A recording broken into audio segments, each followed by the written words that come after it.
benvingudas, benvingudis, benvinguts. Bienvenidas también, welcome, willkommen.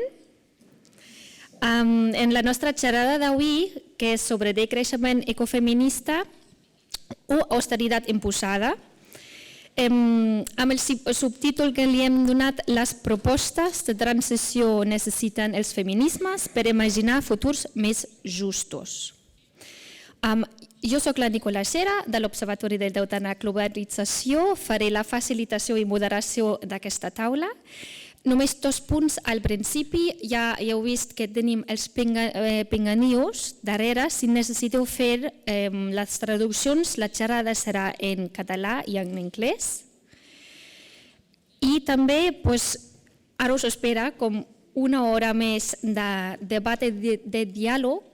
I després tindrem una mitja hora també de debat amb vosaltres. Llavors, si teniu preguntes, apunteu-vos les preguntes i després podem parlar entre totes. Llavors, aquesta és la idea. Llavors, tardarem o tancarem aquesta taula a les 8:30. D'acord? D'acord, llavors faré uns molt breus paraules de donar-li el context d'aquesta taula d'avui i després ja passo i us presento a les companyes. Sobre la xerrada d'avui, decreixement ecofeminista o austeritat imposada. Nosaltres des de l'ODG ja fem anàlisis específicament els últims anys enfocant-nos en certes tendències que nosaltres veiem en els nostres anàlisis crítics amb mirada ecofeminista. I ahir veiem que n'hi ha una tendència militarista i securitària de les grans potències i també veiem que n'hi ha com una gran onada de rescats de les empreses transnacionals a través del capital verd i a través de molts fons públics que nosaltres creiem dificulta un cop més la possibilitat de construir un futur ecofeminista. També veiem una altra tendència que és un sobreendeutament insostenible del sud global, però també aquí a Europa veiem que d'aquí a poc començarà una nova onada, probablement de l'austeritat 2.0, donat a la tornada del Pacte d'Estabilitat i Creixement de la UE, recentment reformada. Llavors sembla que ens hem oblidat ja dels treballs essencials, de la necessitat de protegir aquelles que sostenen la vida i de la urgència de garantir una vida digna per tothom. A més, amb els actuals plans de transició verdes, diem com el Pacte Verd Europeu, es pretén resoldre l'emergència climàtica en què ens la trobem a cop de la tecnologia, sense tenir en compte les preguntes bàsiques que ens fem des dels feminismes que plantegen fer la pregunta quins són els treballs i sectors essencials i socialment necessaris per sostenir la vida. Llavors, amb aquesta mirada, anàlisi no tan positiva, què volem fer avui? Avui volem tenir un debat, un diàleg, per entendre millor les múltiples crisis, l'ecològica, la crisi de les cures, l'endeutament, des d'una perspectiva ecofeminista, buscant treure a la llum també temes com els deutes invisibilitzades. I també volem parlar d'alternatives. En concret, volem abordar el plantejament del decreixement ecofeminista, que nosaltres creiem que és o que vol sumar les aportacions feministes per transformar l'actual sistema de cures i de revaloritzar els treballs essencials i que aposta al decreixement com una sortida justa i necessària per aconseguir un canvi estructural. Llavors, amb aquestes paraules tinc el plaer de presentar-vos la taula de luxe d'avui, que tenim la Corinna Dengler al costat meu, investigadora en economia feminista i ecològica, membre del Feminisms and Degrowth Alliance, activista i actualment viu a Viena, Àustria. Tenim també la Júlia Martí Comas, també companya de l'Observatori del Deute en la Globalització, és activista feminista i autora del llibre manual ecofeminista contra el poder corporatiu. Llavors, benvingudes les dues. I començaré a fer ja la primera pregunta. La primera pregunta és dirigida a les dues. Proposo que comencem amb la Corinna. I canvio a l'inglès. Could you explain briefly why you think it is interesting to talk about ecofeminist degrowth? Yeah. Okay, briefly. Hi everyone, it's really a big honor to be here with you today. Thanks so much for organizing this event, for inviting me. It's always nice for me to come back to Barcelona. I'm teaching in the Degrowth Masters here. Some of current and former students are also here, and first of all, I'm sorry that I'm doing this in English. I don't speak Catalan. I'm very excited that we have this possibility of bilingual exchange here with the people from ODG. So why is it interesting to talk about ecofeminist degrowth? I think it's interesting to talk about ecofeminist degrowth because for me it's really an alternative to imposed austerity. So ecofeminist degrowth, or maybe to start with degrowth more generally, it's kind of an alternative to our current economic system. You might have heard the slogan of your recession is not our degrowth. The same counts for austerity. Your austerity is not our degrowth, but degrowth is something completely different. Degrowth actually aims at liberating economies and thereby also societies from this imperative to need economic growth all the time to stabilize an economic system. Because we see this growth imperative on many different levels, right? We see it on a micro level when, for example, we're using technologies that are supposed to save our times, but actually we're using them so much that the speed accelerates. And we see it also on a meso and on a macro level. And I think especially this macro level, the level of the economic system, of a capitalist growth paradigm where everything depends on economic growth. And for example, the pension system depends on economic growth. The healthcare system depends on economic growth. Degrowth really offers an alternative by saying we have to decouple human well-being and human flourishing within planetary boundaries from the structural imperative to need to grow. So I think that's the first thing why it's important to see degrowth not in a way as a recession or austerity, but really see it as a means of liberating societies from a growth imperative. And I think one thing that degrowth also offers is that it tries to tackle those questions on a systemic level.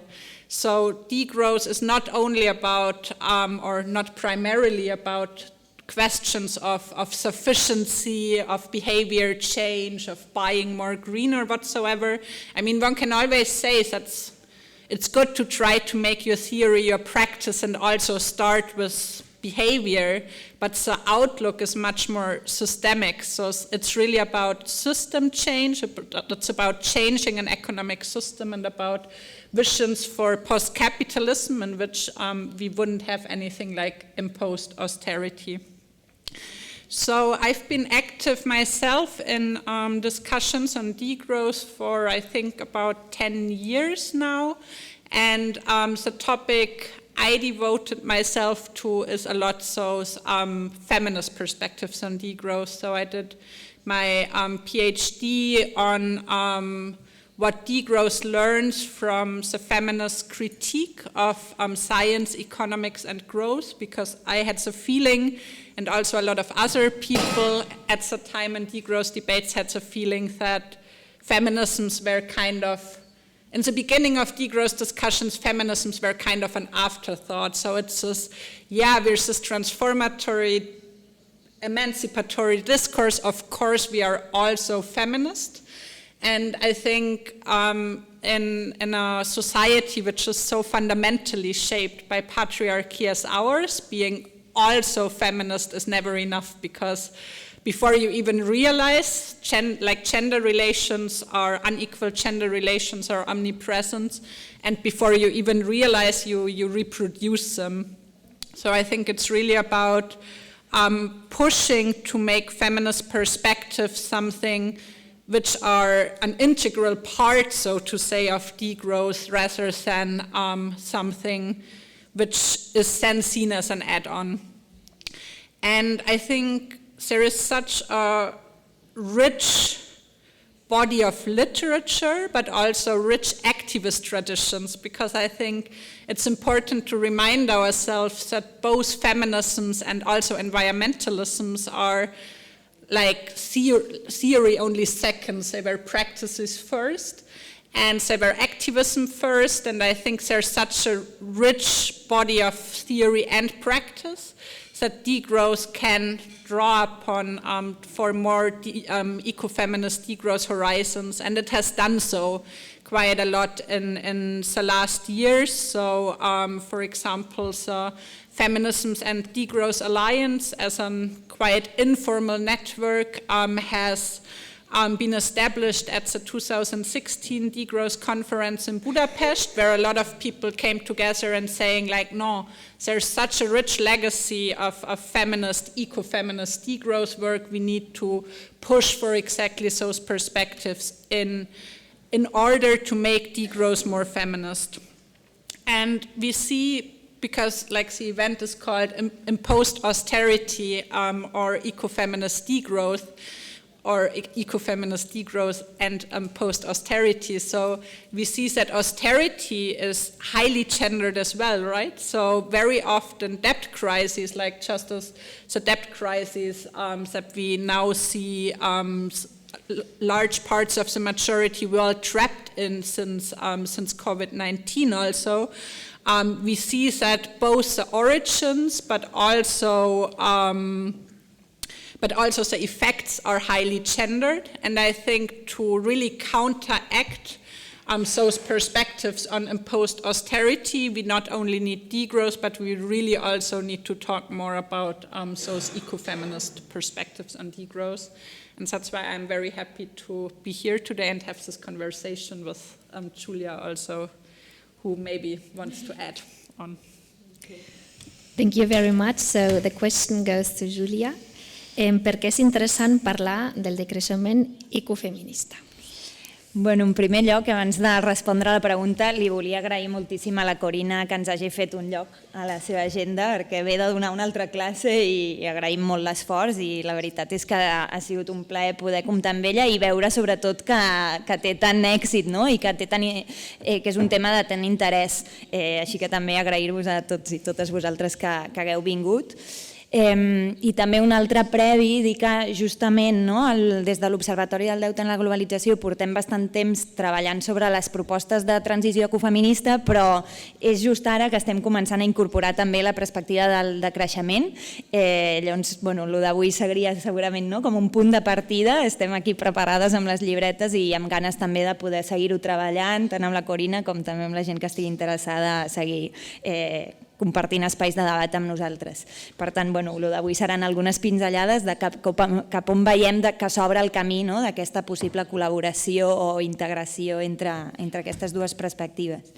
I llavors sí que per respondre a la pregunta de per què em sembla interessant, molt d'acord amb tot el que ha dit la Corinna. Jo crec que justament són dues propostes molt potents de pensar futurs que siguin vivibles per totes i també viables, tant el decreixement per una banda com els ecofeminismes per l'altra, però que en general, òbviament hi ha excepcions com és l'Aliança Fada, però que en general han caminat com per pistes paral·leles, no s'han escoltat gaire, no s'han mirat gaire.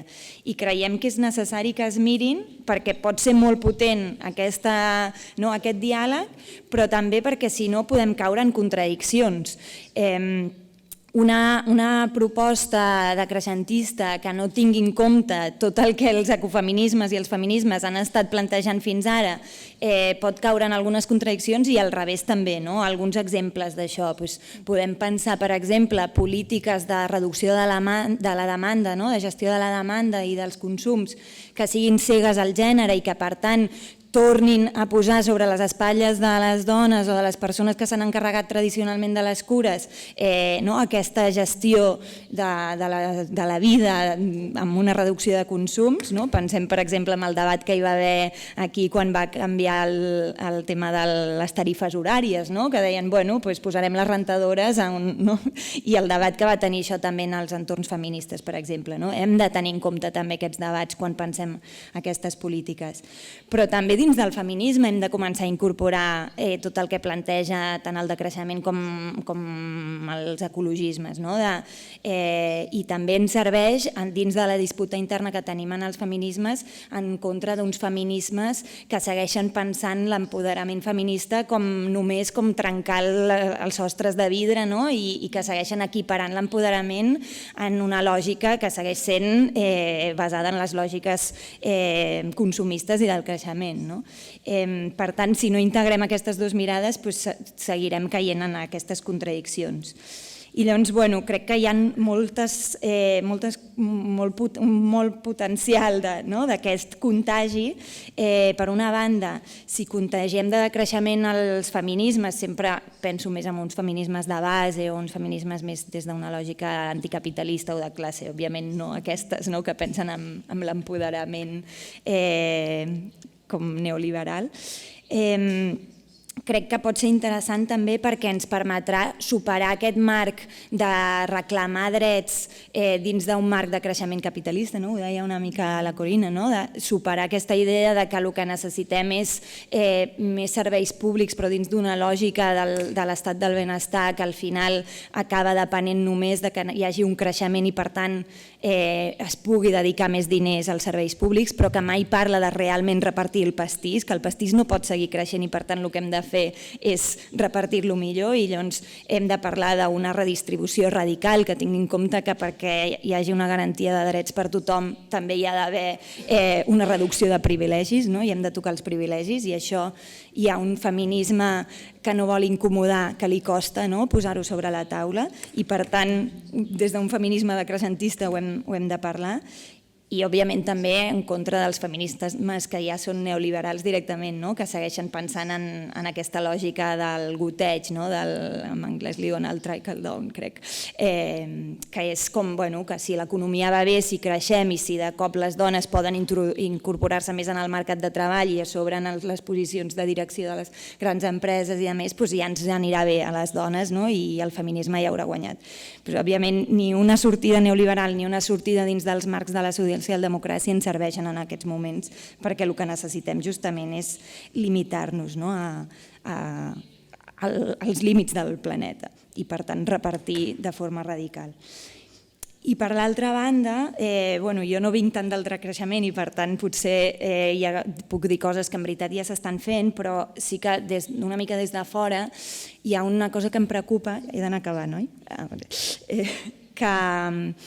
És que em dóna la sensació, i òbviament per sort tenim exemples com la Corinna Dengler i altres que estan fent un esforç per incorporar els feminismes dins d'aquestes propostes, però com que en general les figures més mainstream del decreixement segueixen sent homes, que potser han fet un esforç per incorporar algunes mirades més àmplies, però que en general acaben incorporant només la lògica social i llavors fan els seus marcs d'anàlisi i diuen i això també tindrà uns impactes socials o la perspectiva social. Però la perspectiva social no és una perspectiva de gènere. O sigui, la perspectiva social segurament incorpora moltes coses que les feministes hem dit, però no incorpora el conflicte de gènere, el conflicte de la reproducció, de totes les hores invisibilitzades i no reconegudes que dediquem als treballs reproductius. I per tant hem de seguir parlant de gènere. No podem perdre aquesta batalla que ha costat molt temps guanyar-la.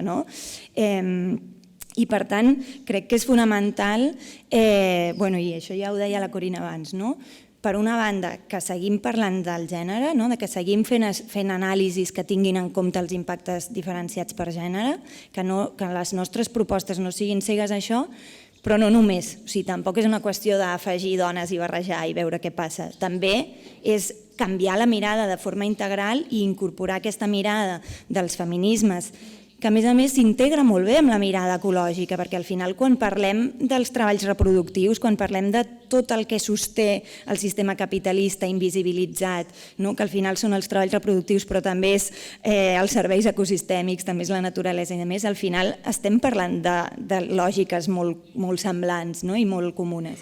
I per tant això ha d'anar integrat i és molt potent si ho integrem.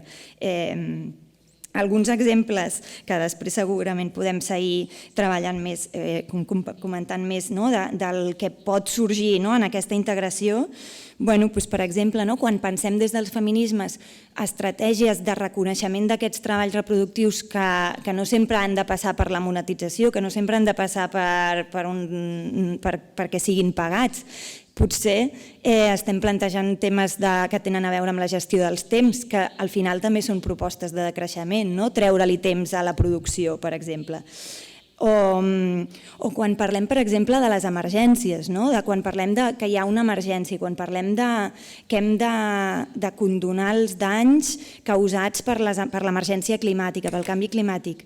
No ho podem deslligar de parlar de la justícia reproductiva, de també condonar els danys en matèria de tasques reproductives, perquè al final qui fa de coixí en els moments d'emergència, que per desgràcia cada vegada són més freqüents i ja no tan excepcionals, són les persones que tradicionalment s'han encarregat de les tasques de cura, que en general són les dones. I ja per últim, un altre tema que em semblava interessant, que això potser també ens va bé com per portar-nos-ho cap al feminisme, ara que ha tingut tant ressò el tema aquest que s'està aturant la corrent de l'Atlàntic Nord, de la MOC, i que n'hi diuen que és un punt d'inflexió, un tipping point. Pensar, i per què no utilitzem també des dels feminismes el concepte de tipping point, el concepte de punt d'inflexió, de punt de no retorn, i pensar l'auge de les violències del sistema capitalista, que una vegada més no són excepcionals, sinó que són intrínseques del sistema capitalista i que ara s'estan reforçant cada vegada més, molt vinculat també a l'auge dels discursos d'odi, pot convertir-se també en un punt d'inflexió en el model d'organització social, tal com l'hem entès les últimes dècades, sobretot a Europa i al nord global. Per què no ho pensem també com un punt d'inflexió que tindrà efectes tant en les nostres vides, en com sostenim la vida, com també en com reaccionem a la crisi climàtica? Ho deixo aquí com per poder seguir debatent després. Perfecte. La Corinna vol fer una resposta directa i després jo tindré la següent pregunta per tu. Endavant. Just go ahead. Okay. Yeah, thanks a lot to you, Júlia, for all those reflections. Thanks also to the invisible work of translators who are doing an amazing job for me to follow everything you've now said. And everything you say resonates so much with me. So I think those points that you're saying about feminisms, so also being careful what feminist alliances we want, right? Also dismantling neoliberal feminist ideas that basically only talk about glass ceilings and about let's have more women at the top instead of talking about let's abolish the tops, because the tops are the problem, so to say.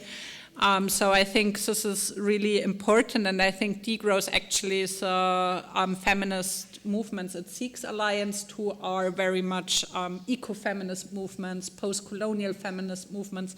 So I think distinguishing there which alliances between degrowth and feminisms share a similar outlook and which ones don't, and I think that's a really, really important point.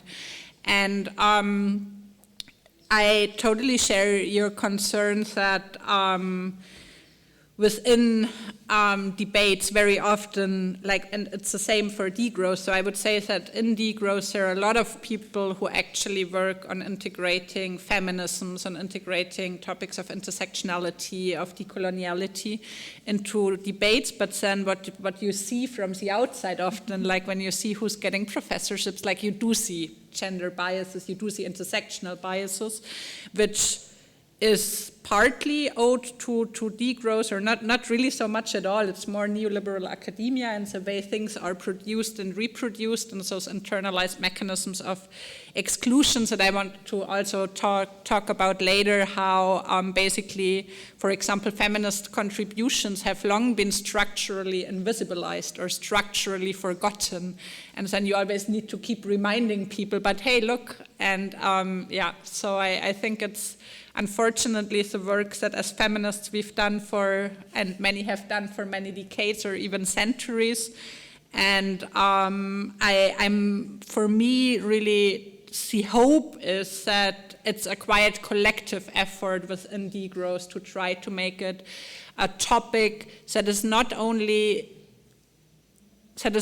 about a specific topic. So I think we also need to be careful to then only have this one stream within degrowth, which is feminist degrowth, and then in this feminist degrowth stream everybody talks about care and social reproduction, but really to establish those topics of resisting patriarchy, resisting coloniality as a cross-cutting theme. And that's definitely, we're definitely not there yet, but I think it's something one needs to collectively fight for. Yeah. So just connecting maybe to coloniality, we have a question more regarding debts. So debts are a form of oppression of the social majorities, but you suggest that they are repoliticized. They can be an axis from which to build alliances. We also think that the concept of austerity can be disputed. How do you see it? Can you explain more in depth on this issue? Yeah, I'm happy to do so, and actually I think that's also how our conversation that it would be interesting to have this event started, because Júlia asked me also about some work I've been recently doing on ecofeminist perspectives on debts. And I was more interested I'm also interested in sharing with you my perspective, an ecofeminist perspective on debts, but I also really wanted to learn from I heard 25 years next year of experience that you have in working on debts on the ODC. But yeah, so I've been recently became more interested in question of debts because I think that when we look at social movements around the world, we see that in different kinds of social movements, the topic of debt is now getting more traction, and it's a topic which is more and more politicized. So we saw this a lot in the feminist movement over the last years. That's especially coming also from Latin American discussions of feminist reading of debt. You might have read about this book by Veronica Gago and Lucy Caballero, and also in other debates like ecological debts, climate debts, are discussions that have been going on already since the 1990s, but have now gained increased traction, and also question of colonial debts and reparations. That's why I became more interested in debt in a way as a common conceptual umbrella for social movements to gather. And I'm super happy to discuss about this. Maybe you can share this one slide that I brought, because I just for the sake of visualizing how I'm thinking about those questions of depth. That works. So the way I think about ecofeminist perspectives on debts is by envisioning this perspective of the iceberg. And you might, if you were reading stuff on ecofeminisms, you might be familiar with this notion of the iceberg, which has been a notion employed, for example, by Maria Mies in her foundational ecofeminist book, Patriarchy and Accumulation on a World Scale. So the basic idea behind this iceberg is that what we look at when we talk about the economy is only the tip of the iceberg. So what we look at, it's capital, it's wage work, it's what is counted in GDP. It's basically everything that we see over the water surface. However, no top and tip of the iceberg could exist at all if it wasn't for the underwater part of the iceberg. The underwater part is the foundation, and it's much larger than, usually much larger than the tip of the iceberg. And to think about what this underwater part consists of has been something that ecofeminists have done for some decades now. So Maria Mies, for example, she drew on earlier work by Rosa Luxemburg. Rosa Luxemburg in the early 20th century criticized Karl Marx for basically saying that primitive accumulation is something that only happens in the early stages of capitalism. And what Rosa Luxemburg said is, and I'm quoting this directly now, is that capital cannot and can never accumulate without the aid of non-capitalist organizations. And that while this non-capitalist milieu is indispensable for accumulation, the latter proceeds at the cost of this medium nevertheless by eating it up. So the basic message behind this quote is that capitalism and the growth paradigm always needs this unpaid sphere to even work. So nothing, as feminist Marxists have said, nothing could ever be produced in a factory from 9 to 5 if it wasn't for the unpaid care work, which is done from 5 p.m. to 9 a.m. And what Maria Mies and subsistence scholars did in this iceberg metaphor is to think a bit more closely about what are those non-capitalist outsides that capitalism needs. And they defined in the 1980s basically what they call the 3 colonies of white man, where white man stands for a Western industrial system, with the 3 colonies being, you can see it here, nature, unpaid care work or social reproduction, and the third part being the cheap and free labor and resources appropriated from the global south, like the majority world. And I became increasingly interested in linking basically those question or this metaphor of the iceberg to questions of debt. And another thing that you see on this figure that is quite helpful, or was quite helpful for me there, is the work of Max Haven, who wrote a really good book in 2020 called Revenge Capitalism. And in this Revenge Capitalism book, what he does is that he distinguishes what he calls debt from above from debt from below. So you see it here. So debts from above would be debts owed by the oppressed to the powerful. Imposed austerity is debts from above. Everything we talk about in economics undergraduate or even graduate programs is debts from above. It's a regular kind of debt where we think that a debtor owes to a creditor, and we have all these moral hierarchies, everything coming with it. We have a lot of unpayable debt from above, as we see in austerity, or like there are different things that trap, for example, the majority world in this debt. But also is this common vision of financial debt. But then Haven argues there is also something which is called debts from below. And debts from below, on the other hand, are debts which are owed to and sometimes claimed by the oppressed, but which are not honored or acknowledged by the powerful. So debts from below are basically forms of debts when, for example, social movements go out and claim ecological debts, saying that, no, actually it's not us owing you like money, the IMF or whatever, but actually you are owing us an ecological debt. So those perspectives of debts from below are really about inverting, so to say, inverting the question and fundamentally repoliticizing the question of who owes whom. And now connecting those perspectives on debts from below, debts are something that social movements can claim to repoliticize the notion of debt.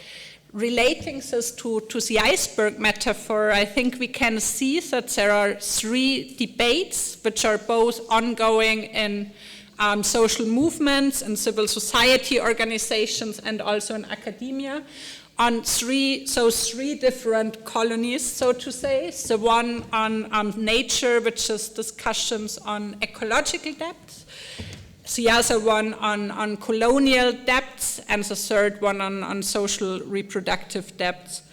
And so maybe to just very briefly go through the three forms.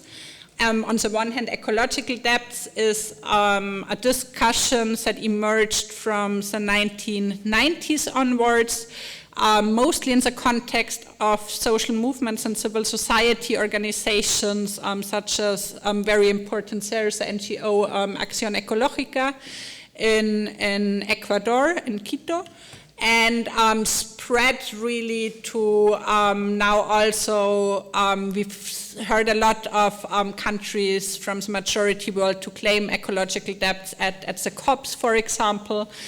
So it's a lively discourse that also relates to questions of climate debts, of ecological reparations, of climate reparations. So there's a lot going on in this debate. Similarly, there's debates that we saw, for example, in the aftermath of the Black Lives Matter movement, which had reparations for the descendants of people who were sold as slaves to the plantations in the Americas, to ask for reparations.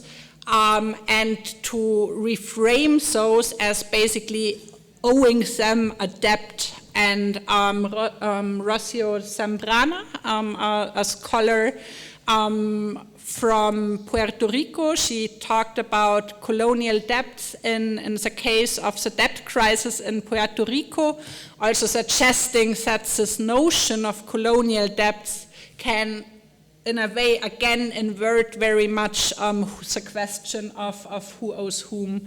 So I think that's a second discussion or a second debate on questions of invisible debts from below. And the third debate is this feminist debate on basically what you have already mentioned, Julia, that there is no country in the world where unpaid care work and social reproduction is shared even somewhere close to equally. So we see that basically, and for example, wages for housework advocates have already said this in the 1970s, basically the system owes us a debt for all those unpaid hours of work that we put in the systems that we subsidize the system with. And this repoliticization of a social reproductive debt, so to say, in the feminist movement can also be a means of visibilizing this unpaid debts from below. And yeah, I think that this perspective of having a topic, namely the topic of debts, as kind of topics that can be politicized by movements, on the one hand, obviously by debt-centered movements. So we see an insurgence again in debt-centered movements like Debt for Climate, for example. But we also, I think it can be even beyond debt-centered movements. There is a potential for it to be a topic that can link social movements in the fields of feminisms, environmentalisms and decoloniality, by putting a focus on building alliances on this notion of invisible depths from below and ecofeminist perspectives on it. Thank you very much. I'm also learning a lot today. I'm writing down a lot of good sentences, which hopefully we will use it then in ODT as well. I think great how you just finished, because the next question is on alternatives, actually. So you just proposed using depth as a link between different social movements, reclaiming or inverting the question who owes to whom. Now my question would go to Júlia. We think that there are very powerful links at the theoretical level between ecological, colonial and feminist justice proposals. But at the level of social movements, what potential do you see in these alliances? Vale, moltes gràcies. M'he quedat pensant en els deutes, però potser ho deixem per al final, perquè també tinc ganes de dialogar sobre els deutes, però bueno, contesto la pregunta i després tornem al tema dels deutes. Vale, bueno, com deia, estem com en un punt com inicial, no? A l'hora de començar a pensar en aquest diàleg entre el decreixement i els ecofeminismes, i per tant és com unes pinzellades així com inicials per veure cap on avança, i també amb ganes de poder-ho compartir amb les que heu vingut avui aquí. Jo pensava com que hi ha 3 eixos potencials en els que pot ser interessant aquest diàleg. El primer seria com la possibilitat de construir conjuntament una proposta ètica postcapitalista. I això sembla una cosa molt abstracta, però crec que a l'hora de mobilitzar-nos, a l'hora d'organitzar-nos, és supernecessari i fonamental. Estem en un moment en el que la incertesa és brutal, en el que tota l'estona tenim notícies del col·lapse, de la crisi, de l'emergència, i necessitem poder ser capaces de somiar amb altres futurs ecofeministes, com últimament li estem dient des de l'ODG. I per tant, utilitzar les propostes del decreixement i les propostes dels ecofeministes per construir aquesta idea de quin món seria un món ecofeminista, crec que és molt potent també a l'hora d'organitzar-nos i de pensar en mobilitzacions. En segon lloc, crec que també és una proposta, també pot sorgir una proposta programàtica d'agenda, de propostes concretes de hem d'anar cap aquí, hem de fer aquestes polítiques, hem d'organitzar-nos en aquests sectors, etc. O hem de fer aquestes transformacions del sistema. I per últim, crec que és superpotent i és una mica la idea que plantejau per construir aliances. O sigui, crec que som conscients que necessitem construir aliances àmplies tant entre sectors com també a nivell territorialment, i crec que, podem posar-li el nom que vulguem, potser el paraigües no es dirà decreixement ecofeminista, però crec que les propostes que surten d'aquest diàleg ens serveixen per a aquestes aliances, i intentaré donar algunes pinzellades de cada una d'aquestes propostes. En relació a l'ètica postcapitalista, sobretot parlo més en relació a l'ecofeminisme, que és el que he treballat més, crec que és fonamental, i això segurament ja ho haureu sentit moltes vegades, la crítica que es fa des dels ecofeministes a la lògica dualista, binària, que s'ha imposat des de la il·lustració, que ens fa pensar en termes binaris de naturalesa, raó, d'home-dona, de producció, reproducció, i aquesta lògica, a més, normalment és una lògica jeràrquica, que posa uns per sobre els altres, i per tant trencar això ens serveix també per començar a veure el món des d'una altra manera. És un canvi a nivell filosòfic, li diríem ontològic, de com ens situem en el món. Vinculat a això, 2 idees també fonamentals, connectar el reconeixement de la ecodependència, o sigui, el reconeixement que el planeta és finit i que o ens ajustem als límits o la vida humana almenys no serà sostenible en aquest planeta, connectar-ho completament amb la interdependència, trencar amb aquesta lògica individualista de que podem salvar-nos cadascú individualment. Els éssers humans som éssers interdependents i necessitem resoldre i sostenir la vida de forma interdependent. I en aquest sentit crec que és molt interessant que des del decreixement es recuperi també tots els debats feministes en relació a l'ètica de les cures, que és un debat molt interessant i també molt complex, perquè també hi ha hagut disputes dins dels feminismes en aquest sentit. O sigui, també hi ha una disputa entre unes propostes més essencialistes que plantegen un vincle naturalitzat entre les dones i les cures pel fet de ser dones,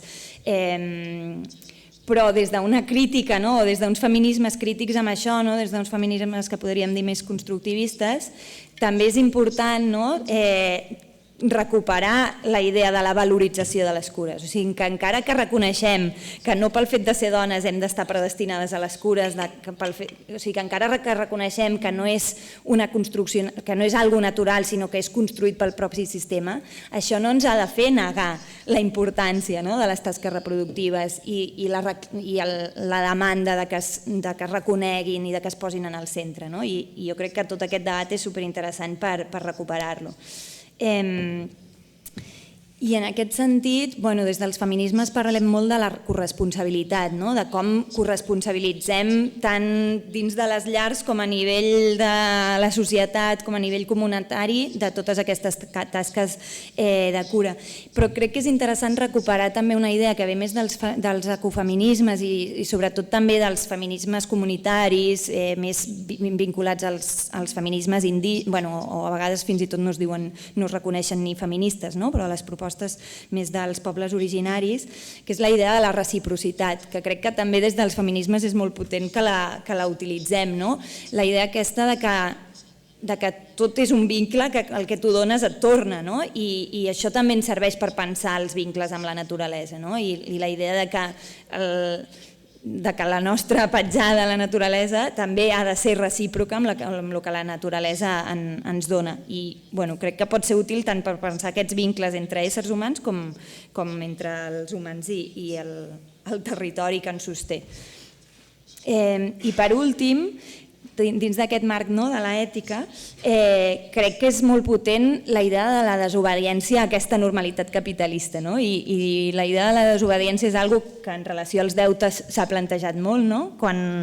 Quan el 2011 vam crear la plataforma per l'auditoria ciutadana del deute, una de les coses que dèiem, un dels lemmes que teníem, és que els deutes que són injustos, que són odiosos, s'han de desobeir, desobeirem aquest pagament, no hem de pagar uns deutes que no són nostres. Jo crec que és una idea molt potent de recuperar, però també penso en els vincles i en els aprenentatges que podem fer en diàleg amb el moviment queer, LGTB, de pensar les desobediències a una normalitat heterocentrada, que també té molts vincles amb la normalitat capitalista, i pensar també formes de desobeir que no tenen per què ser des del sacrifici, sinó que poden ser des de l'alegria també. Tot això com per deixar-vos ressonant algunes idees sobre com podria ser aquesta proposta d'ètica postcapitalista. En relació a les propostes més concretes de programa, ja han sortit diverses idees.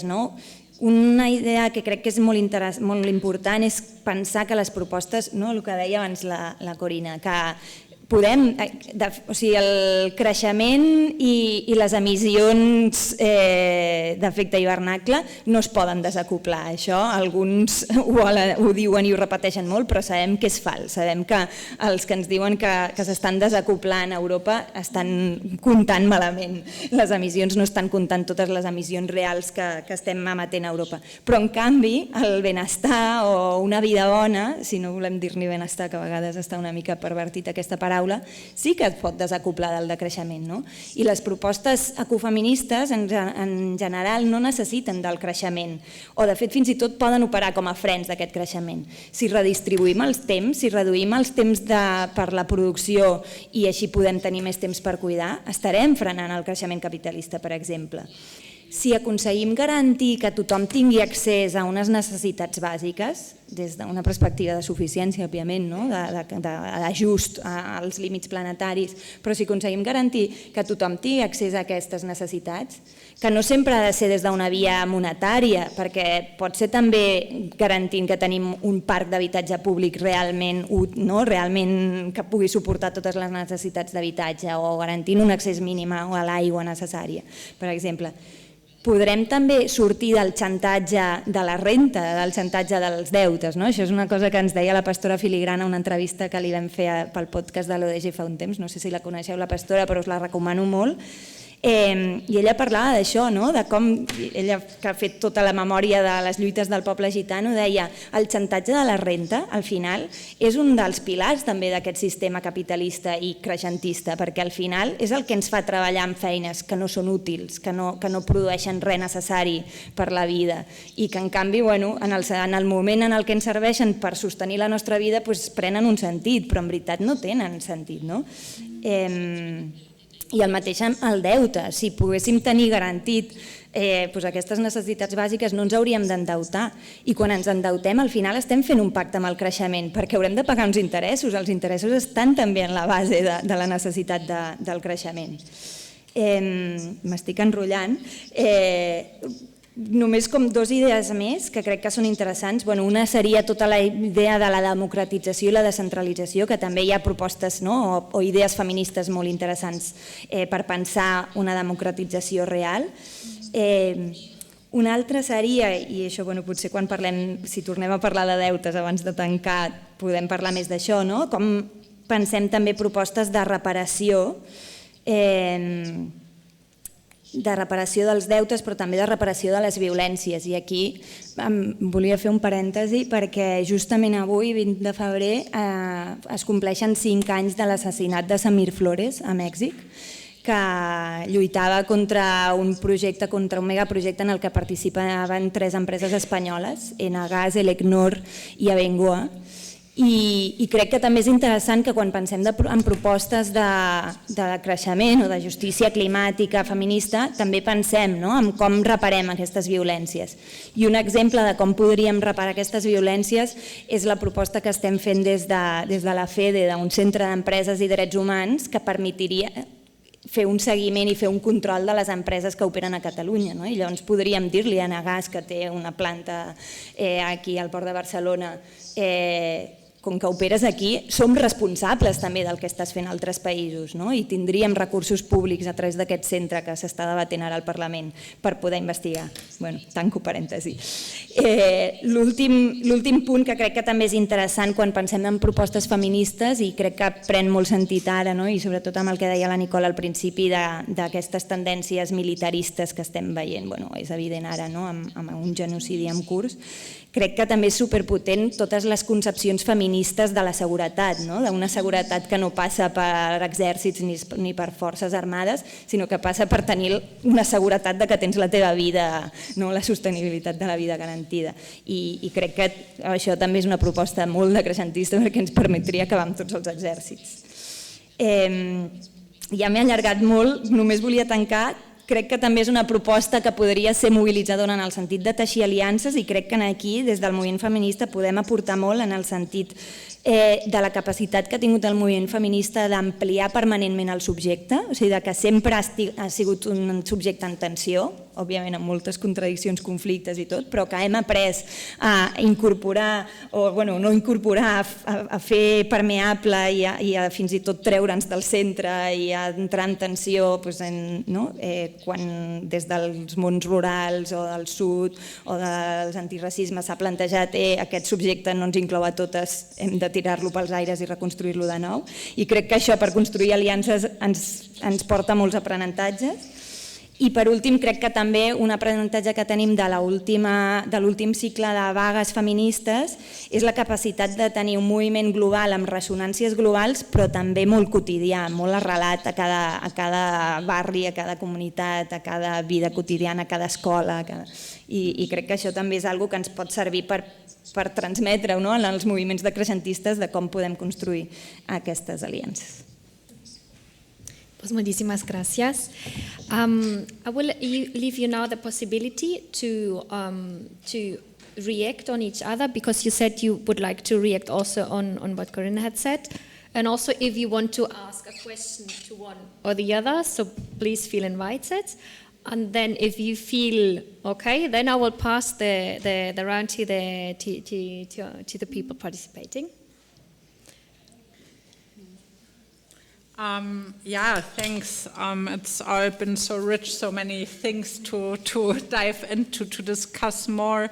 Maybe one thing that made me think more again was what you've been saying about finding other languages of valuations and monetary languages of valuation, and how we also need to talk about reparations for violence, because that's also one of the big questions now, coming back to, we don't need the slide again, but to this question of debts now that we have talked about, okay, there is alliance building potential on topics of colonial debts, ecological debts, social reproductive debts, like what does it mean, what do we actually do with it? And there have been some people who try to answer by quantifying and by monetizing these debts, right? So, for example, in feminist discussions, I mean, not so many feminists go down to the way of saying, well, that's the amount of money that it would be worth, but at least time use surveys have been immensely valuable in showing the sheer amount of unpaid care work.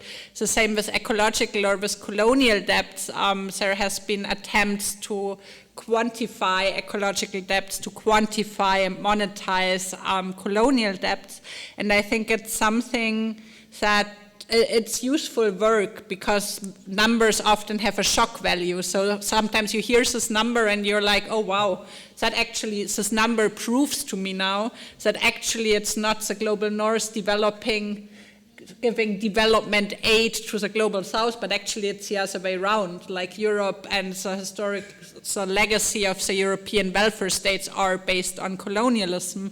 So I think there is value in those shock value in those numbers, but I think there is also a lot of danger in trying to lean too much into this idea of quantification, because exactly what you've been saying before, like how can you bring forward reparations for violence? A lot of this debt that has been accrued is actually irreversible. It's unpayable, psychological debt. Of course, there is a possibility to say, well, give us some reparations, give us debt cancellation, and I think that's a proposal I would like to bring forward. So I'm now again quoting from the work of Rocio Zambrana, who says that in the possibility of quantification lurks a danger of narrowing down a strong, meaningful and telling concept to an objectified number in its obsession with scientific proof. Again, going back to the scientific revolutions, the dualisms you mentioned, Western society all too often reduces complex human realities to numbers, ruining any chance for the realities to speak. So I think from an ecofeminist perspective on debts and how to rally around debts, what's interesting is not so much those questions of how do we quantify it, and do I have the better method or does someone else have the better method to quantify it, but really more, I think for me it's really more about this discursive shift of who owes whom, of inverting in a way this creditor-debtor relationship, of saying, like, for example, in Germany, we have had those ongoing discussions on the German genocide on the Herero and Nama people in Namibia, that some of you might have followed those discussions, where what happened is that in 2021, Germany and the German and the Namibian government signed a treaty where Germany agreed to pay more official development aid to Namibia as kind of a reparation, but they never called it reparation, it's development aid. And then actually what happened is that the Herero and Nama people, they sued the Namibian government for accepting this, because what they said is like, well, it doesn't invert anything. Official development aid makes very clear that we're in the subordinate position, but actually what happens is we're creditors, we're the ones who are owed a colonial debt. So about really this inversion, and I think it's very important to think about this inversion of creditor and debtor relationship not only as something discursive, because it sounds now like, oh, it's just a shift of discourse, we're just inverting it, but I think it really gives a lot of rise to transformative policy proposals, because even without quantification, if more and more people and movement and civil society organizations really rally around this topic of debts from below, I think the potential is there for to bring forward exactly those proposals like debt cancellation and reparation payments in a very meaningful manner. So I think for me, this resonates a lot with what you've said. This finding other languages of valuations and monetary values. We talked before the talk today about the work of ecofeminist Amaya Perez Orozco and her conceptualization of the sustainability of life, la sostenibilidad de la vida. I think centering for ecofeminist degrowth, instead of centering economic growth, to center languages of valuation in line with sostenibilidad de la vida, I think that's something that we should and have to strive for in order to arrive in a way at those democratized, commodified versions that you've been talking about. Wow, lots of things. Sí, no vull allargar-me molt perquè en veritat també tenim ganes d'escoltar-vos. Només com unes pinzellades perquè ens preguntaves quina era la nostra proposta del deute, no? Amb els temes del deute, i en veritat compartim bastant, no? En la trajectòria de l'ODG una de les bases era la idea aquesta de qui deu aquí, no? I transformar la idea de que el problema quan hi ha un deute tan gros com el deute que tenia, la crisi de deute que va tenir l'estat espanyol, la crisi de 2011, el problema no era dels ciutadans sinó dels acreedors, i poder invertir i poder plantejar que necessitàvem renegociar el deute o fins i tot fer impagaments, i això va ser un tema, una estratègia molt forta a nivell de fer moltes formacions i portar-ho molt als moviments de base i no va servir per canviar les polítiques a llarg plaç, però sí que va servir com per confrontar el discurs de que ens havíem d'ajustar perquè havíem viscut per sobre de les nostres possibilitats, que això és una cosa que es repetia molt. Hem intentat, però en veritat no ho hem acabat de fer, i crec que el teu text, que esperem que estigui públic aviat i fins i tot poder-lo traduir, és superpotent, perquè... No sé si t'estan traduint bé. Perquè uneix aquesta idea tant dels deutes des de baix, dels deutes des de dalt, o sigui, crec que integres molt bé com diferents perspectives que nosaltres teníem però que no les hem integrat tan bé. Crec que és molt interessant la perspectiva de la Verónica Gago i la Lucy Caballero, però en general de tot el moviment feminista argentí, quan surten un 25N dient ens volem viure vives, desendeutades i lliures, com amb aquesta idea de que la vida lliure i la vida plena també és una vida desendeutada, i aquesta capacitat que tenen de lligar els deutes micro amb els deutes macro superbé, i això des de l'ODG no ho hem fet tant, però sí que hem begut molt d'aquestes propostes, i últimament el que estem començant a treballar més era una cosa que deia la Nicola al principi, que és veure què és el que ens...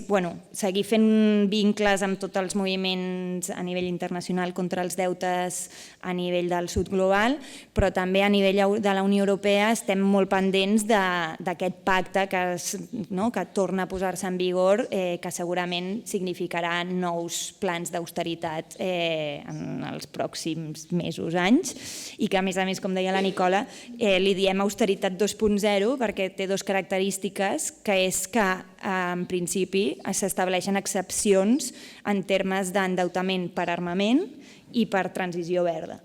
I llavors és una cosa que ens preocupa molt perquè estem veient que al final es reforça aquesta via militarista, o sigui que vol dir que potser fins i tot acabem veient que es fan retallades mentre segueix augmentant el pressupost pels exèrcits, i al mateix temps també amb aquesta lògica del capitalisme verd, de la transició verda, al final s'acaba seguint rescatant a les grans empreses que han contribuït més a la crisi climàtica, ecològica, en nom d'aquesta transició verda, i això també és una cosa que ens preocupa molt, perquè en cap cas es pensa en una transició ecofeminista des de baix que realment resolgui les necessitats. Doncs això és una mica el que estem treballant ara en relació al deute i que té molt a veure amb moltes coses que s'han dit ara. No sé si després la Nicola voldrà ampliar una mica més.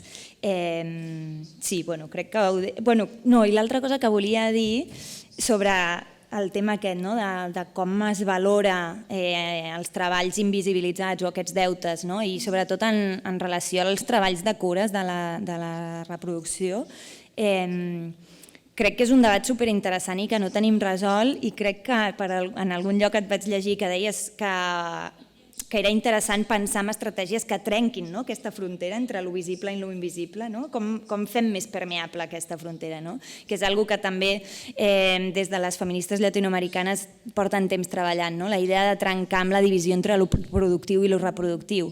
I clar, això a nivell abstracte és molt fàcil de dir, però després com es porta a la pràctica, però crec que estratègies que van en la línia de pensar modes de treball i de vida més compatibles i més permeables, que els estan experimentant en entorns més cooperatius o més comunitaris, crec que poden donar-nos una pista de com avançar en aquest trencar, que la vida productiva vagi per una banda i la vida reproductiva vagi per l'altra.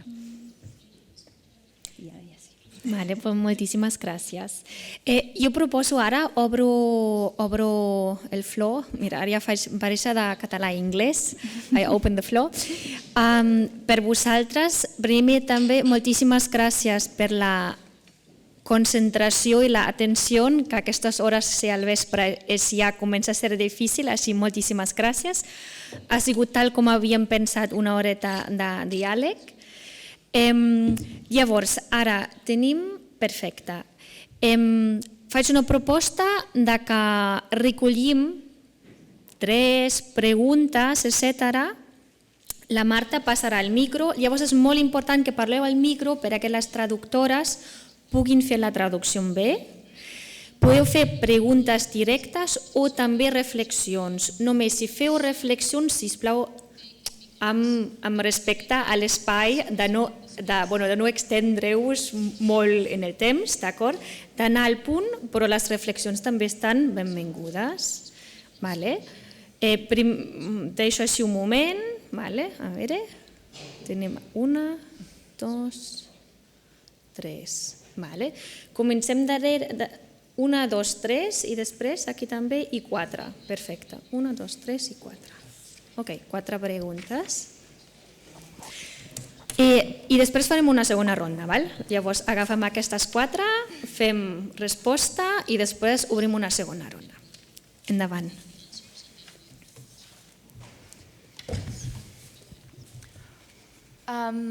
It's a bit, I hope it's not too much out there. It's not, can you hear me? Yes. But I've been thinking a lot about how this relates to our inner psyche, like how this relates to how the society or the way that we are socialized mirrors in the way that we relate to ourselves and different aspects of ourselves, like that maybe we prioritize our rational minds, our head, and deny more of the more physical parts of our being, or emotions and all these the inner dimensions, how they are rated on a scale from more feminine to more male, and the male parts being more valued in our society and more flourishing, and the more feminine parts devalued. So I wonder what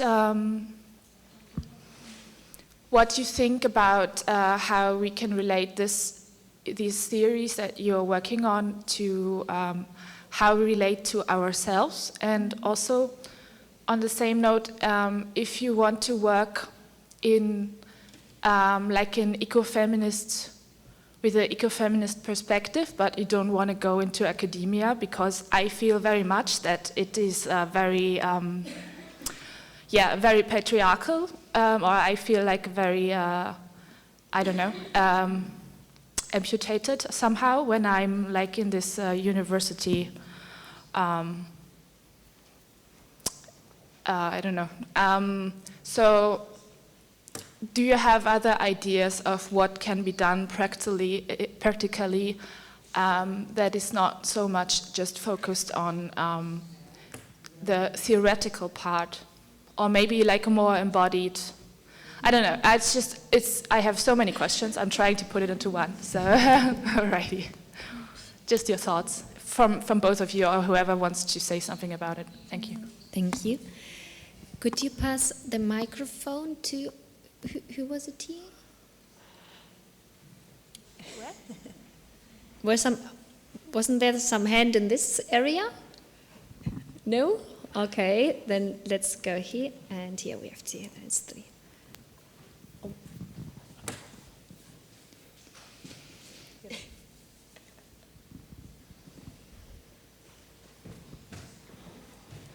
Bueno, esto es una reflexión para ambas y a ver si me aclaráis un poco, porque yo considero que sí es útil y hasta necesario el cuantificar o intentar cuantificar la deuda colonial, porque muchos que nos critican indican que por otro lado nos trajeron la modernidad, la cultura, la religión, etcétera, etcétera. Entonces es necesario tener, ustedes nos trajeron esto y se llevaron esto, es necesario. Y por otro lado, creo que hay que utilizar las herramientas que ya existen. Por ejemplo, en el derecho internacional se reconoce el derecho a desconocer, es decir, no pagar la deuda odiosa. Así como también existe dentro de la Unión Europea una semilla de reconocimiento a la responsabilidad corporativa. Lo que hay que exigir entonces en esos campos es, como caballos de Troya, recursos para que eso se haga efectivo. Es decir, apoyarnos en esas mismas cosas. Y por otro lado, una reflexión referente al tema de las alianzas. Soy una mujer trans y muchas veces me he encontrado, bueno, no muchas veces, el último año sobre todo, me he encontrado con que hay una cierta tendencia dentro del feminismo a encerrarse en sí mismo, en un armario, a desconocer y hasta rechazar presencia de aliados, compañeros, por el hecho de ser hombres. Entonces, creo que debíamos ampliar nuestra mente y no ejercer también de supremacistas, o decir, porque somos feministas somos superiores a los hombres, sino en un nivel de igualdad encontrar alianzas, porque la única forma en que vamos a lograr cambiar algo es que nos unamos todos los movimientos, es decir, sin excluirnos. Y ya salí de un armario gay, salí de un armario trans y ahora no me voy a meter en un armario feminista. Gracias. Gracias. Sí, pasamos aquí al compañero. Thank you so much for your talk and your discussion in between the two of you. I really enjoyed the new ideas that you have shared with me. I'm not completely educated on degrowth and all this other stuff, as well as ecofeminism, so it was new for me. My question is, it's kind of related to the other two people who proposed questions. How useful do you think the international system, specifically state-centric system, is for addressing these questions? Because, I mean, we've talked about debt given from like colonial powers, or returned from colonial powers to former colonies and places where they've extracted a lot of wealth, and it's not enough, and it probably won't be. But it was so much effort to get that amount in this first place, like with the COP talks and other stuff. Also, a refusal from a lot of states to acknowledge it, as you mentioned with Germany, not really saying sorry, but kind of like like poking at it, but not quite acknowledging the fact that it was like a huge issue, you know. And there's a lot of examples of this too. And also no states like feminist, you know what I mean? Like you're not going to get an inherently feminist government or anything like this. So how useful is this current state-centric system that we have for addressing these kind of issues we have? I would say probably not. But what other, you know, paths are available? It's kind of, you know, related to the first question with what activities can you do to address these questions, especially when they're like trans-territorial, and where that's usually the territory of states, but now that we're getting more transnational problems, what kind of transnational action can be done to address them, since states aren't really doing a good job at it? Thank you. Fem la última pregunta y passem a les companyeres. Okay, so he just inspired my question. Is more related to the monetary system and how it affects this, because we've moved a long way since money actually referred to an actual physical value in the environment to a system where money is made up basically by political power. And how is that affecting degrowth and ecofeminism? How is that? Can it be used to help degrowth, or is it inherently going against it? Thank you. Can you repeat the last?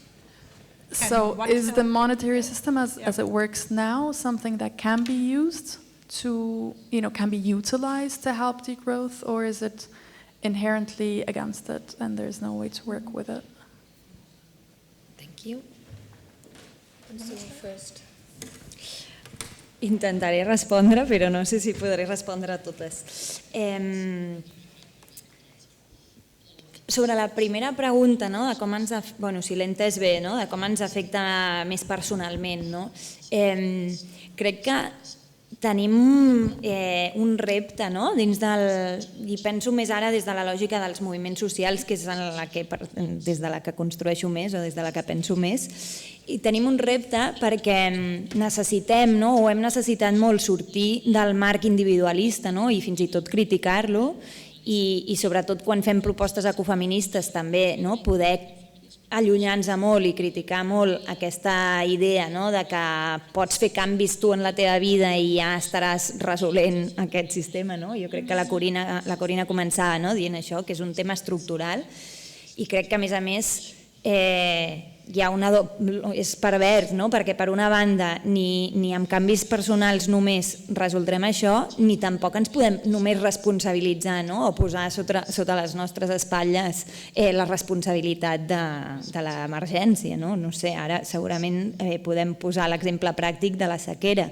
Ens estan taladrejant amb el tema de la sequera, que hem de ser conscients que hem de reduir els nostres consums, i segurament la majoria de nosaltres ho estem fent, però això és una gota d'aigua literalment en relació a tots els consums que té, d'aigua que té el sistema capitalista, ja siguin les macrogranges, ja sigui el sistema turístic, hoteler i de més. Llavors no podem tenir una mirada només centrada en la responsabilitat individual sense tenir en compte l'altre. Dit això, crec que aquesta és com la primera resposta que ens surt així com automàtica, quan algú ens pregunta com amb el tema més individual, i crec que no és suficient. O sigui, crec que és veritat, i tens tota la raó del món, quan dius és que tot això, aquests debats, aquests espais, ens afecten personalment, tenen conseqüències. Fins i tot una companya meva, una amiga guatemalteca que es dedica a la sanació feminista des de la perspectiva tradicional, sempre diu és que quan estem escoltant aquestes coses, això té uns impactes en els nostres cossos i això no ho podem invisibilitzar. Llavors, com ens movem, i per això dic que és un repte entre el reconeixement d'aquests impactes personals i també la necessitat de donar espai a això i de reconèixer-ho i de poder-ho atendre sense tancar-nos només en les meves necessitats personals. Jo ara tinc les meves necessitats, aquesta doble vessant i aquest perill de la concepció feminista de l'autocuidado, de les autocures, que a vegades pot ser molt egoista, però que al mateix temps, si no la visibilitzem, estem tornant a caure en aquesta perspectiva binària, dualista, il·lustrada de la raó i des del pensament ho resoldrem tot. Llavors, no tinc respostes, però un reconeixement que és una cosa que hem d'atendre. I crec que sí que hi ha coses pràctiques. Jo crec que sí que des de la construcció pràctica, crec que és... L'altre dia llegia una notícia que deia que els estan prohibint als horts urbans regar. Crec que justament hauríem d'estar sortint totes a tallar les Rambles o a tallar el que sigui per defensar aquests espais. O sigui, els espais comunitaris són els espais des d'on construirem benestar col·lectiu, comunitari, tant perquè ens permeten teixir aquestes xarxes com perquè ens permeten debatre conjuntament i no estar jo sola pensant cada matí quan em dutxo, m'he dutxat massa estona, m'he dutxat massa menys. Podem fer el debat col·lectiu a l'hora de com resoldrem la sequera, quins són les despeses justes èticament i sostenibles. Necessitem aquests espais. Sobre el tema de comptabilitzar els deutes que es plantejava, estic d'acord. Jo el que no estic, el que em xirria una mica més és quan pensem que donant una compensació econòmica ja ho hem resolt tot. Això jo vinc més també de l'acompanyament a comunitats que lluiten contra empreses transnacionals i la majoria de les comunitats afectades diuen no me sirve, no em serveix que només em donguin una compensació econòmica. Els danys al meu riu, el riu de la comunitat, a la meva vida, a la meva salut, no repara amb una compensació econòmica. I una companya d'Honduras sempre diu, la Dalila Argueta, diu mi vida no me la van a volver. I l'única resposta real a això és prevenir, que no torni a passar. La idea també de la justícia, de la no repetició, de les garanties de no repetició. No repetició en la comunitat afectada, però també per altres. I això crec que és una cosa que també ho hem d'integrar molt en els nostres discursos i crec que és una cosa fonamental quan parlem, per exemple, de la crítica a la transició verda. Una transició verda que torna a reproduir els esquemes colonialistes, ara amb el que li diem l'extractivisme verd, del liti, de les terres rares i demés, és tornar a repetir el mateix model i per tant és no ser coherents amb la garantia de no repeticions. Llavors, òbviament, el que tu deies, no estem aconseguint ni el mínim a Nacions Unides, que seria condonar els deutes com a mesura de reparació, però és que a més hauríem de parlar de moltes coses més, de com garantim això, no repetició del colonialisme, etc. Ja vaig acabant. Sobre el que deia la Celeste dels espais no mixtes i de més, crec que podem reivindicar la construcció d'aliances àmplies, crec que podem reivindicar la necessitat de sortir de l'armari i d'entrar en contacte i de deixar-nos contagiar i permear, però tampoc per dir això necessitem criticar els espais no mixtes que també són útils i crec que segueixen sent necessaris. Òbviament des d'una concepció àmplia i que no sigui tancada i que no sigui excloent d'altres companyes que també s'identifiquen com companyes trans, no binàries, etc., que també han d'estar convidades com a subjectes de construcció del feminisme, però crec que i ara seria un debat més ampli, però crec que podem fer les dues coses, que és una mica jo el que defensava quan deia això del subjecte ampli. I les últimes dues preguntes no tinc resposta clara. Crec que l'únic que diria és, perdona, no sé si ho diria, és que, òbviament, els estats tal com funcionen avui en dia, no sé si he entès bé la pregunta, però que intento respondre el que he entès, els estats tal com funcionen o com han funcionat en l'últim segle, hem de reconèixer que són estats capitalistes, o sigui, pensar que podem treure'ls que podem esperar que els estats transformin i apostin pel decreixement, tot i que la reina, no sé si la veu sentir, va dir que el del decreixement era interessant. És fals, però això no vol dir que hem de donar aquesta batalla per perduda, perquè què farem? Ens enfrontarem com a ciutadans sense estructures a les grans transnacionals? Llavors, bueno, sense fer-nos falses il·lusions, crec que són espais que s'han de disputar, no?, d'alguna manera. També, òbviament, amb totes les contradiccions i tenint en compte què és el que dones i què és el que perds en aquesta disputa, i sense deixar de banda tota la necessitat de construcció de moviments amplis per fora dels estats. No sé si... I respecte al sistema monetari, el mateix, és un sistema monetari funcional, aquest sistema capitalista, i que genera deutes, que genera inflacions, que genera tot això. Llavors, sí, no soc experta en això, no podria contestar, però crec que l'hauríem de canviar de dalt a baix, està clar.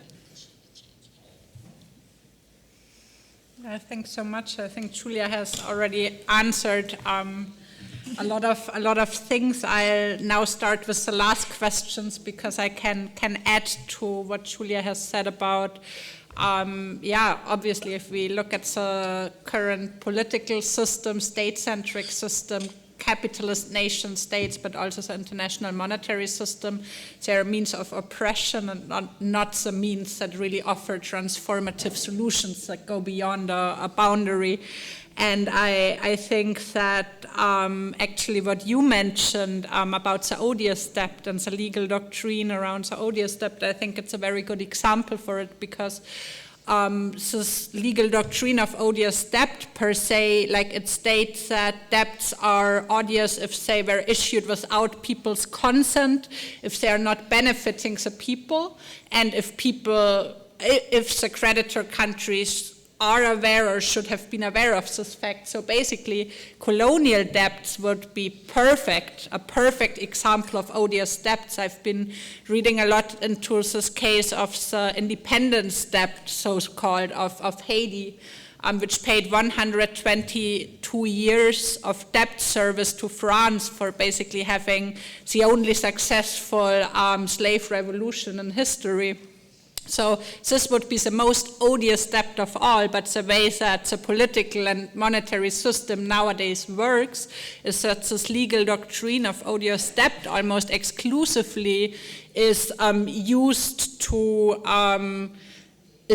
in the case of a dictatorship or severe corruption in the creditor country. So if we manage to open up this debate of odious debt to colonial debts, like that would be like if this 122 years of independence debt and paying it off for like their own slaves freeing themselves, like if this isn't odious debt, then what is? But the way that political and monetary systems nowadays work is that they always resist to this broadening. Same for the case I brought with the Herero and Namas people. Germany says, well, development aid, yeah, we give you that, but reparations, colonial debt, we don't want to hear about it, because basically it is capitalist states that really want to maintain this hierarchy. So I think that in our visions, of ecofeminist degrowth, we need to go beyond. We need to go beyond state-centric proposals. We need, as Júlia has mentioned before, to resist and disobey to those proposals. And I think it's a lot about building other alliances and the democratization of decision processes. And so really I think participation, but not participation on a very superficial level of a state giving you an option A, B, and C, and you can choose, but really public assemblies, really getting a feeling for what politics is, again, a politics where people engage. I think that has to be the outlook, rather than now that funding from the European Union comes in, going to Brussels and trying to talk about policies mainly. So it's not an either or.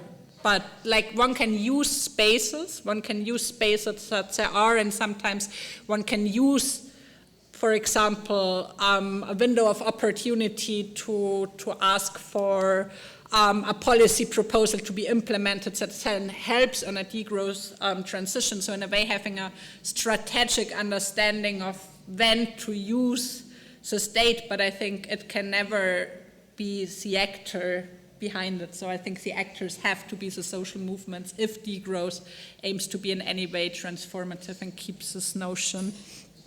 I would, apart from this now with the odious debt, I would totally agree on both of the reflections, you shared. With regard to quantifying colonial debt, I think one of the things that is also interesting is that a lot of movements don't ask for money but ask for land back, and say that land back is actually a better way of redistributing rights. It can be both, it can be, but I think that's also a good reflection of that. It doesn't have to be only monetarily, and that basically it's about listening what social movements in this sense propose, rather than about saying per se it should be monetary or it should not be monetary.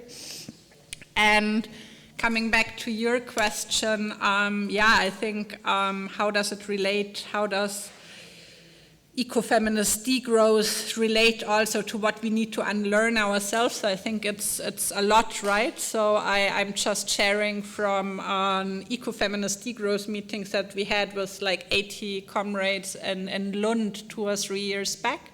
A Colombian comrade made an exercise with everyone on the concept of sentir pensar, so the thinking, feeling concept, where basically people had to paint themselves in a way of how they are here at this meeting.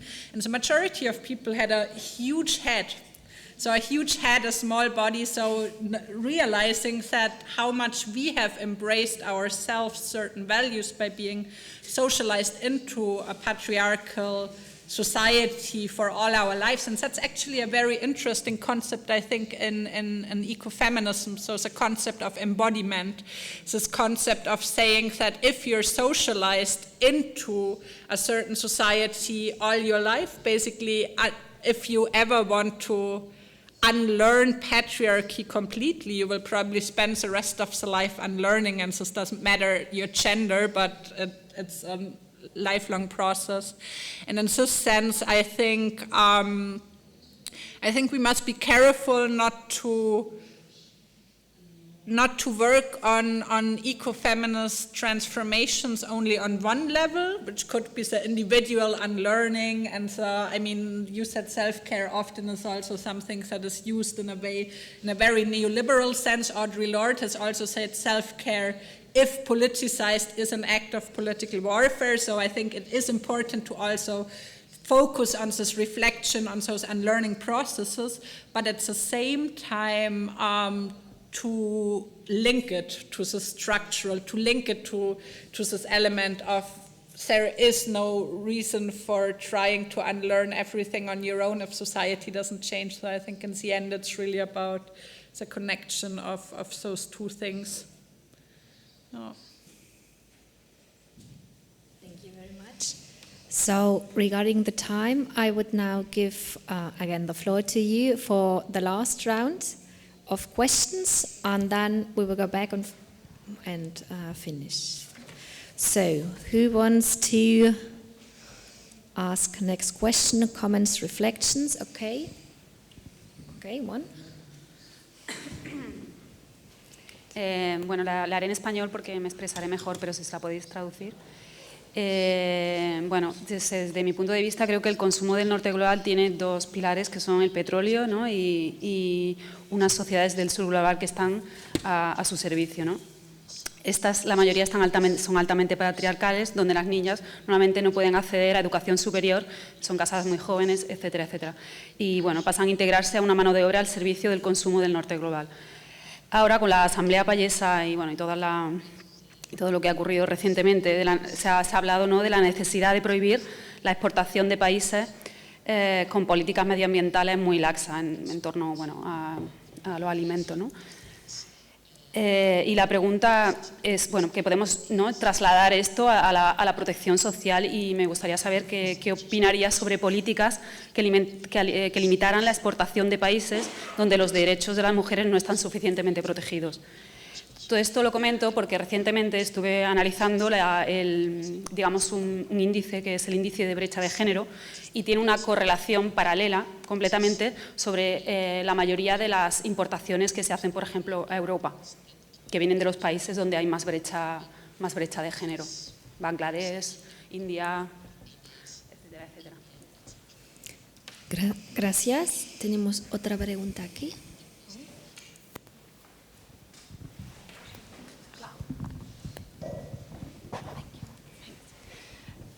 Yeah, this is a kind of add-on to some of the earlier questions on systems and economic systems.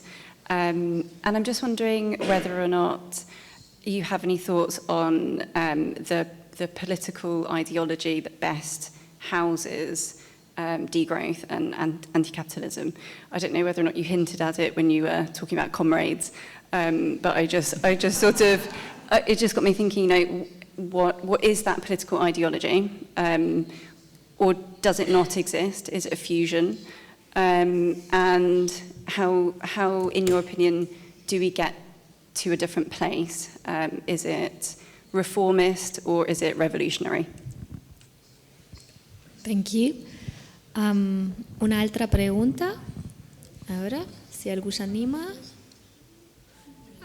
Vale, perfecte. Tenim dos més. Aquí el company, perfecte. I després aquí. I have a question on within the current system, there are also a lot of people who are, in a sense, benefiting, but they are still, their subsistence or their way of living is dependent on this exploitation. So they are building up debts, and I think a good example maybe is the farmers' protests that are currently happening. These are people that they're struggling to get by, but at the same time, they're in a system where they are exploiting nature. So I was wondering, what's your opinion on trying to bridge to these groups of people who are threatened in their survival, but at the same time very dependent on building up these debts? Gràcies. I aquí tenim la última. Aquí estaven, perfecte.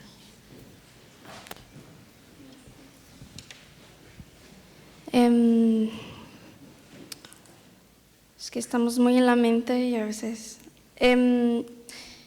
una cosa que estaba pensando es que podría ser resumida como que en una pregunta, que es ¿quién necesita la transición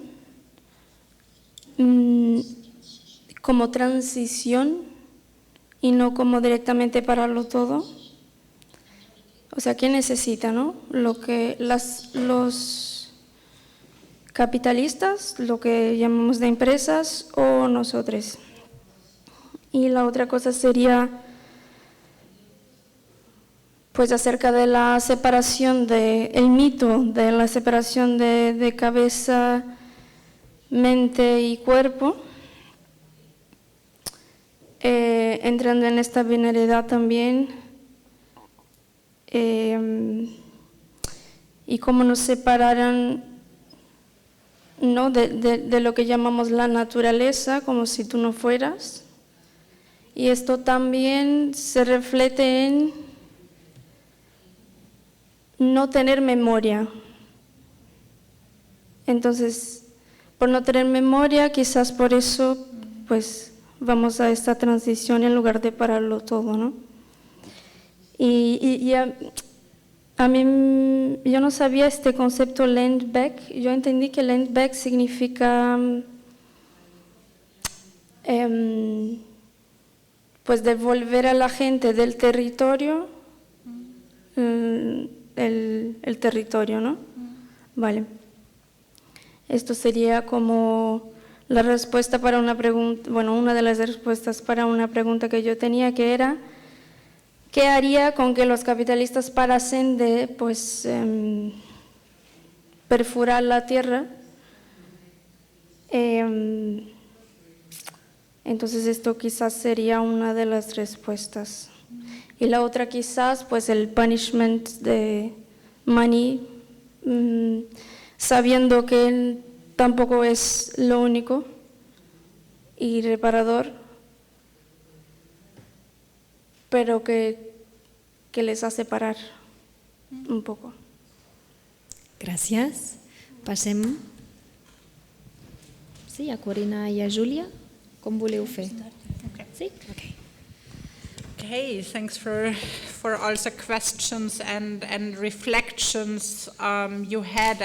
I'll start with the first one, so I'm not sure if I got it completely right, but I think the question was on what to think or what would be, how would it be to have an export ban on countries where women's rights are not sufficiently protected, similar to how it is suggested to have this, to prohibit the export of countries that don't follow environmental regulations. I think that's a very tricky question because it all comes down to who defines.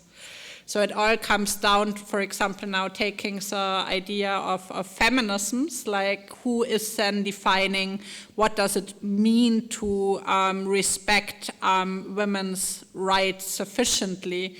And what we see, again, to relate it back to current political system, state-centric system, to often a very Eurocentric notion of feminisms, of liberal feminisms, where, for example, we have like really silly discussions here in Europe whether like a headscarf would this already be an implication for saying, oh, we don't export. So I think this question cannot be, especially if we're talking about something like an export ban, and an export ban is something that would probably be decided on a nation-state level. It would be decided on a level of, for example, the European Union, and I think there is a great danger of imposing, in a way, a very Eurocentric idea of what feminism is, of what not climate justice, but about what environmental regulations are. So I think it's proposals that I personally would treat with a lot of caution. But again, it depends on who discusses it, right? Like if it's a proposal that is discussed by various intersectional feminist movements around the world, this could be totally different. Just saying that in the current system, it's quite likely to reproduce a lot of power or a lot of definitions of who are we, who are the others. About the political system or the ideology, I don't think that it's really, so I think what should be a base, so I think it's anti-capitalist, and I think it's something that needs to have a lot of democratic potential, a lot of bottom-up people coming together. I wouldn't link it in a very specific, so I wouldn't want to go into this is now communism or anarchism debate, and I think we can benefit from a lot of experiences which are using not the state as the main vehicle, but really trying to find common grounds on a democratic, like deeply democratic system. And I think the same is true for revolutionary versus reformism. I think it's not really useful to make up this dichotomy. Again, it's a dichotomy, and now I'm coming back to Rosa Luxemburg again, but like I think this concept she has from revolutionary realpolitik, or quite similar, Ernst Bloch talks about concrete utopia, or Joseph Hirsch talks about radical reformism, and all those concepts in a way resemble each other in showing that we need both. We need the concrete reformist, what was the third one? Revolution, so realpolitik, like those three, which focus more on the small steps in the here and now, but we must not lose ourselves in the here and now, but we also need this outlook. We need the revolutionary outlook, the utopian outlook, the radical outlook, so to say. So I think that's one of the things when we think about concrete lived alternatives, for example, in squatted places, in co-housing places, in cooperatives. But also if we think about policies, the way of how we judge transformative potential should really say, okay, it does maybe not reach the horizon of ecofeminist degrowth in the here and now, but is it a step that strives towards it, that ventures beyond a mere policy proposal and really tries to change something, for example, in the way we share unpaid care work. And I think with regard to this question on, well, I don't know if I can really go into this topic of the farmers' protests, but about what is it about people who are actually benefiting from the system. And I think we need to be quite aware that, and that's something why also a lot of people lean in or really like discourses of sustainability and of green growth. Everything can be the same, just a little bit green, and are very skeptical about discourses such as degrowth, where people, like, it's really very clear that a lot of the people in Western Europe, a lot of the people in this room probably, enjoy still a lot of privileges, and that degrowth also is about an ethical imperative of being able to give up on certain privileges and to think about, for example, one example is now the example of European welfare states. So very often, for example, in Austria or in Germany or also on the European Union levels, the policy proposals we talk about are something like universal basic income could be transformative, but universal for who? And could it be a generalizable model outside of a society that has now built all their wealth on like colonial robbery? So I think those are questions which are totally timely and which keep challenging us, so to say, and for example, not only falling prey to those policy proposals that maybe can help to have a society in Europe which spends less hours in wage work and has a universal basic income, but to really challenge the power structures, for example, by centering questions of debt cancellation and reparation, and really think about redistribution in a much more global way. And obviously this is nothing where, like, for many people that's not a very attractive outlook, because it also means giving up on something, and first of all being aware of privileges. I mean, what we say a lot in degrowth is that it's also about reframing things, right? So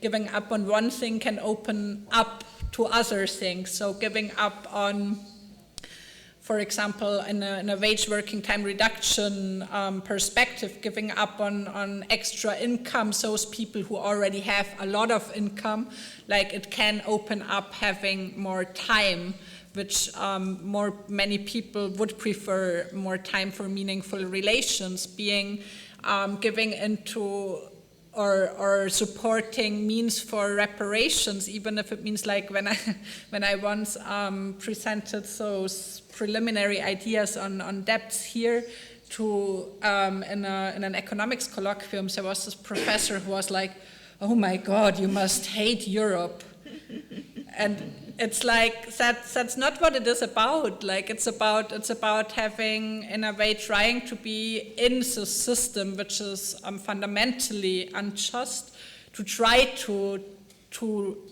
right injustices wherever possible. And as Júlia has mentioned before, and I think that's super important, not all justices can be righted, because a lot of, Thomas Sankara had said, a lot of debt that has been accrued, for example, with colonial debt, is blood debt in a literal sense. But to try to tackle things now, like, for example, tackle the racial wealth gap now, I think those are perspectives how we can at least start to right some of those wrongs. I leave it here. He de canviar d'idioma, perdoneu. És sempre superinteressant citar Thomas Sankara, que també ens inspira molt en les nostres lluites. Molt ràpid, crec que has respost a moltes coses. Només volia dir, en relació a la pregunta aquesta sobre els límits a les exportacions o a les importacions, crec que aquestes estratègies han d'anar lligades a aliances globals des de baix. O sigui, no pot ser, no crec que sigui ni útil ni pràctic que de cop ens llevem un dia i pensem des d'una perspectiva potser molt paternalista i molt colonial també, nosaltres els hi resoldrem els seus problemes a no sé quin país del sud i decidirem com ajudar-los, no? Però sí que hi ha moviments de base i aliances de base que han funcionat en aquest sentit, i, per exemple, totes les campanyes de boicot, des de les campanyes de boicot a l'apartheid de Sud-àfrica van ser una demanda dels propis moviments de Sud-àfrica, i ara hi ha també una campanya impulsada de boicot a Israel, impulsada pels propis subjectes que lluiten contra aquest colonialisme. I en un altre sentit, per exemple, la campanya Roba Neta, de Clean Clothes Campaign, també planteja aliances entre treballadores del sector i que no estan realment plantejant el boicot, plantegen la necessitat de teixir aliances, de denunciar conjuntament, però no els hi serveix el boicot, perquè en veritat tot aquest sistema de deutes de tot que portem tota la tarda analitzant les ha portat a que necessiten, depenen d'aquesta indústria, i per tant la solució ràpida no pot ser boicotejar-les. Elles estan plantejant altres estratègies. Llavors, en aquest sentit crec que és contradictori, però necessitem escoltar realment. I el mateix sobre qui necessita, per què parlem de transicions a vegades, o a vegades necessitaríem que fos una cosa immediata. I jo crec que a vegades quan parlem de transicions des d'una perspectiva des de la base és pensant en aquestes transicions que necessitem potser una mica més temps del que realment tenim, fer que aquest canvi, aquesta transformació sigui justa per tothom, i sortia la idea de la pagesia, però podem pensar també en els treballadors i les treballadores de sectors que han de desaparèixer, de la indústria fòssil i a més. Necessitem pensar maneres que aquesta transició sigui justa, i crec que és bàsic pensar en transicions que donguin resposta, i sobretot que donguin resposta a la gent que ha acabat caient en aquest model insostenible perquè els han acorralat cap allà, i és una de les coses que denuncia la pagesia avui dia. Estan dient, és que ens han acorralat, les ajudes de la Unió Europea ens han fet créixer, ens han fet endeutar-nos perquè era l'única manera de sobreviure. Ara no ens podeu deixar sols en aquesta transició, i crec que és interessant pensar-ho des d'aquí. I l'últim, crec que sí que es parlava del tema de si la compensació monetària sí o no. Crec que òbviament va molt més enllà, però crec que sí, que ojalà poguéssim implementar multes econòmiques que realment vagin a fer-los mal on més els dol a les grans empreses, que és la part de les sancions econòmiques, però que siguin reals. I crec que, a més, des d'aquesta perspectiva de posar el focus en les empreses transnacionals també resoldríem una mica aquest debat de les exportacions, perquè quan diuen és que els països del sud ens inunden de tomàquets i de no sé què, no, perdona, però són les empreses transnacionals, que la majoria tenen la seu als països europeus, les que estan acaparant territoris al sud. O sigui, no és una lluita dels pagesos de l'estat espanyol o catalans contra els pagesos marroquins, és una lluita de la pagesia global contra les grans agroindústries. I aquestes agroindústries és a les que els hi hem de posar les sancions. Però, podríem seguir molt sobre el tema de la pagesia, donaria per una altra xerrada.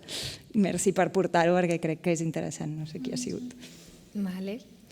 Pues, donat l'hora, jo ja tancaria aquí. Des de l'ODG també dient que ens ha fet molta il·lusió avui aquesta xerrada, aquest moment. Esperem poder seguir creant espais de debat i de seguir creant aquestes idees il·lusionant pel futur. Esperem poder seguir teixint aliances. Crec que aquesta idea ha sortit bastant fort en aquesta taula avui. Us dono les gràcies a vosaltres per participar avui durant quasi 2 hores en aquesta xerrada. També moltíssimes gràcies a les traductores. Gràcies també al company de la tècnica. I també gràcies a les companyes de l'ODG que han fet possible aquí la logística i la cobertura comunicativa. I moltíssimes gràcies a la Júlia i la Corinna per aquesta taula de luxe.